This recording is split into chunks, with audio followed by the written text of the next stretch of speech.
लहान बाळ जे असतं ना, ते जन्माला आल्यानंतर धावायला लागत नाही. ते आधी पालथं पडतं, मग रांगायला लागतं आणि त्याच्यानंतर तो हळूहळू आधार देऊन ते बाळ उठून उभं राहायला लागतं आणि मग हळूहळू चालायचा प्रयत्न करतं.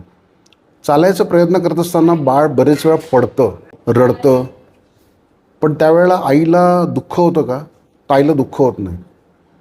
आई हसते, सगळे कौतुक करतात आणि त्याला प्रोत्साहित करतात आणि पुन्हा त्याला चालण्याला मदत करायला लावतात.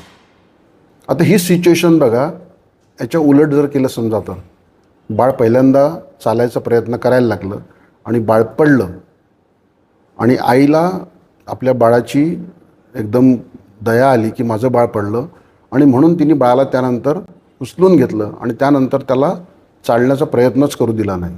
तर काय होईल?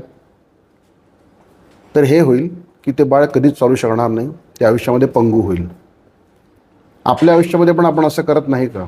ते बाळ जर स्वतः पडलं, त्याला लागलं आणि त्याचे हळूहळू त्याने चालायचा प्रयत्न केला, त्या पायामध्ये ताकद येते आणि मग तो चालायला लागतो आणि त्याच्यानंतर तो धावायला लागतो.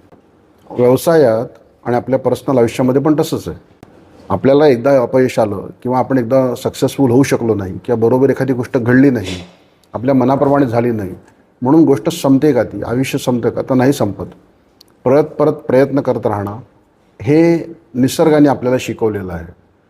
सुरवंटाचं फुलपाखरू होताना देखील तुम्ही जर सुरवंटाला आधीच काढून टाकलं तर तो सुरवंट पंख पसरून उडू शकणार नाही. कारण त्यांनी त्याच्या ताकदीने त्याचं जे ककून आहे त्यांनी ते फोडणं अपेक्षित आहे आणि त्याच्यानंतर त्यांनी त्यातनं बाहेर येणं आणि स्वतःच्या पंखांनी ताकद लावून उडणं हे अपेक्षित आहे. निसर्गाने सगळ्यांना आपल्याला असंच केलेलं आहे. जसं मी काल सांगत होतो एका याच्यामध्ये की निसर्गाकडनं आपल्याला शिकायला खूप काही मिळतं.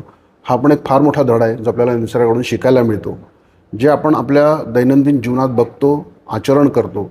फक्त काय होतं, थोडेसे मोठे झाल्यानंतर आपली बुद्धी जी आहे ती एका सेटमध्ये फॉर्म झाल्यामुळे आपण त्याच्या बाहेर जाऊन विचार करू शकत नाही.